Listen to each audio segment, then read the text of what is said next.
Hello friends. இப்போ காளான் gravy எப்படி செய்கிறேன்னு வாங்க பார்க்கலாம். 2 ஸ்பூன் எண்ணெய் ஊற்றி கடுகு போட்டிருக்கேன்.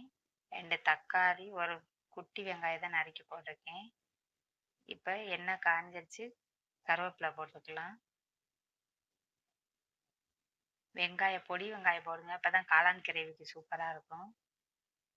இப்போ பாருங்கள், நல்லா பொரிஞ்சுக்கிறதுக்கு இந்த ஸ்டேஜில் தக்காளி வெங்காயம் சேர்த்துக்கலாம். இப்போ நல்லா வதக்கிக்கலாம். நல்லா பொடி பொடியாக நறுக்கி போடுங்க, அப்பதான் சூப்பரா இருக்கும் ஸ்டேஜுக்கு. மிளகு, ஜீரகம், வத்தல் இதையும் பொடி பொடியா அம்மியில அரைச்சி வச்சிருக்கேன்.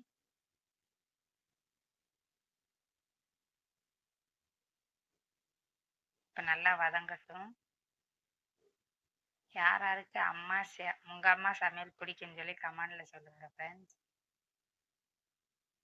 இப்ப 2 வத்தல் கிள்ளி போட்டிருக்கேன். இது எங்க அம்மா சமைச்சதுதான் ஃப்ரெண்ட்ஸ்.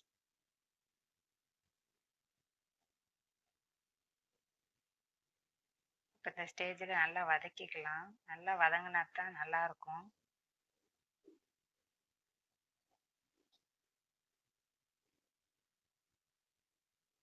இப்ப காளான் பொடி பொடியா நறுக்கி வச்சிருக்கோம்னா அந்த காளானை உள்ள சேர்க்க போறோம்.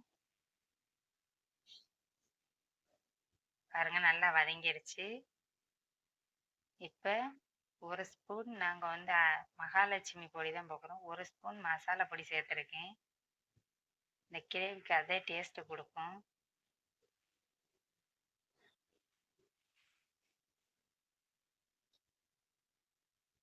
பாருங்க, நல்லா வதக்காச்சு. இப்போ காளான் அள்ளி சேர்த்துக்கலாம்.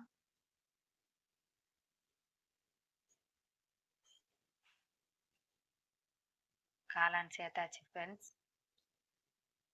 நல்லா வதக்கிக்கலாம். இப்போ 10 நிமிஷம் மூடி வச்சுக்கலாம். இந்த ஸ்டேஜில் கொஞ்சம் உப்பு சேர்த்துக்கோங்க. சேர்த்து நல்லா வதக்கிடுங்க. இந்த மிளகு, ஜீரகம், 2 வத்தல் இந்த நறுக்கி அம்மியில் அரைச்சி வச்சிருக்கோம். இப்போ அதையும் சேர்த்துக்க போகிறோம். கூட சேர்த்தாச்சு ஃப்ரெண்ட்ஸ்.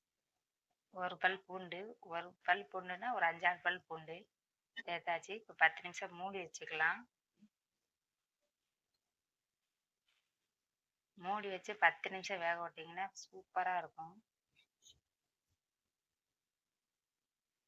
பாருங்க, நல்லா மூடி வச்சு எடுத்தாச்சு.